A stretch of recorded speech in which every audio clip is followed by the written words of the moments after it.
నేను డిగ్రీ చదువుతున్న రోజుల్లో నా పక్క రూమ్లో ఇద్దరు కుర్రాళ్ళు నాతో పాటు డిగ్రీ చదువుకునేవాళ్ళు. వాళ్ళిద్దరూ బ్లైండ్, పుట్టుకతోనే చూపు లేదు వాళ్ళకి. రోజు రాత్రి నేను ఎప్పుడు వస్తానా అని నా కోసం ఎదురు చూసేవాళ్ళు. ఓ రోజు నేను ఫస్ట్ షో సెకండ్ షో చూసి ఏ రాత్రో రూమ్కి వెళ్ళా. వాళ్ళిద్దరూ రూమ్ బయట కూర్చొని వెయిట్ చేస్తున్నారు. ఏంటి ఇంకా పడుకోలేదా అన్న. మీరు అలసిపోకపోతే మాకు ఒక సహాయం చేయగలరా అని అడిగారు. ఏంటి అని అడిగారు. మాకు కళ్ళు లేవు, మా కోసం ఈ పుస్తకంలో ఒక పాఠం చదివి వినిపిస్తారా అని. నాకు కళ్ళని నీళ్ళు వచ్చాయి. అన్నీ ఉండి నేను చదువుకోవడం లేదు, వాళ్ళకేమో ఎలాగైనా చదువుకోవాలని తపన. ఆ రోజు నుండి అప్పుడప్పుడు రాత్రిపూట వాళ్ళ క్లాస్ బుక్స్ నేను చదివితే అవి విని పడుకునేవాళ్ళు. తర్వాత వాళ్ళిద్దరూ BA ఫస్ట్ క్లాస్లో పాస్ అయ్యారు, నేను BSc ఫెయిల్ అయ్యాను.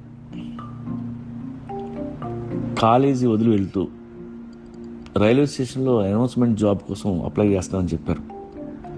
సంతోషం అనిపించింది. మనకి కళ్ళు ఉన్నాయని పొగరుతో తాగి తూలుతూ నడుస్తాం. స్మెల్ చూడడం సరిగ్గా తెలీదు, చెప్పేది వినడం రాదు. మనకి కళ్ళు ముక్కు ఏమీ పనిచేయవు. కానీ వాళ్ళకి అన్ని సెన్సులు పూర్తి స్థాయిలో పనిచేస్తాయి. వాళ్ళు ఏదైనా ముట్టుకుంటే ఆ టచ్ వాళ్ళకి జీవితాంతం గుర్తుంటుంది.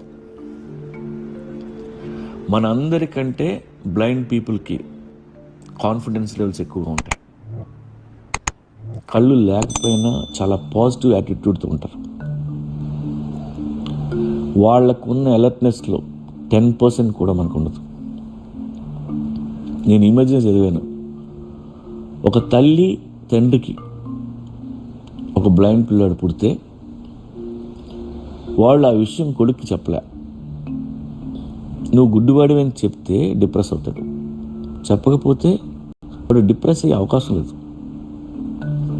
ప్రపంచం అంటే ఇదేనేమో, అందరూ ఇలాగే ఉంటారేమో అనుకుంటాడు. What a thought. అలా ఆ కుర్రాడిని పెంచారు. అయితే సొసైటీలో ఉన్నాక ఏదో ఒక రోజు తెలియక మాందులండి.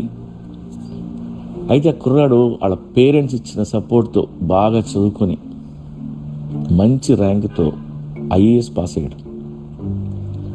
ఇప్పుడు విజయనగరం జిల్లాలో అసిస్టెంట్ కలెక్టర్గా పనిచేస్తున్నాడు.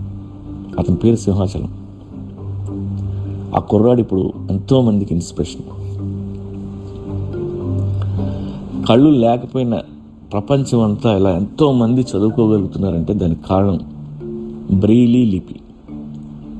లాంగ్ బ్యాక్ ఫ్రాన్స్లో ఒక కుర్రాడికి యాక్సిడెంట్ అయ్యి మధ్యలో సడన్గా కళ్ళు పోయాయి. అతనే తనలాంటి గుడ్డు వాళ్ళందరి కోసం ఈ లిపి తయారు చేశాడు. అది లాంగ్వేజ్ కాదు, ఇట్స్ ఎ మెథడ్.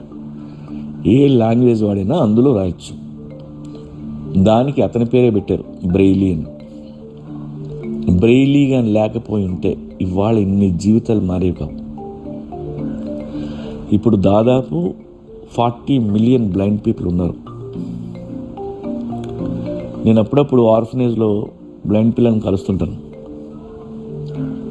నా గొంతు వినగానే నన్ను గుర్తుపట్టేస్తారు. ఎప్పుడో ఏ టీవీలోనూ విని ఉంటారు. ఆ ఒక్క దానికే నన్ను ఐడెంటిఫై చేస్తారు. వాళ్ళు అంత సెన్సిటివ్ అండ్ షార్ప్.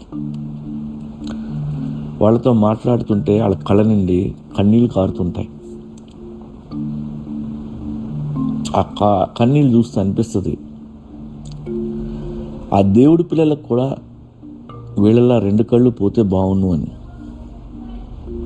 అట్లీస్ట్ అప్పటికైనా దేవుడికి మన పిల్లలు పడే బాధలు అర్థం అవుతాయని ఆశ, అంతే. దేవుడి పిల్లలు కాకపోతే దేవుడికి. మనమే ఎందుకు ఇన్ని కష్టాలు పడాలి?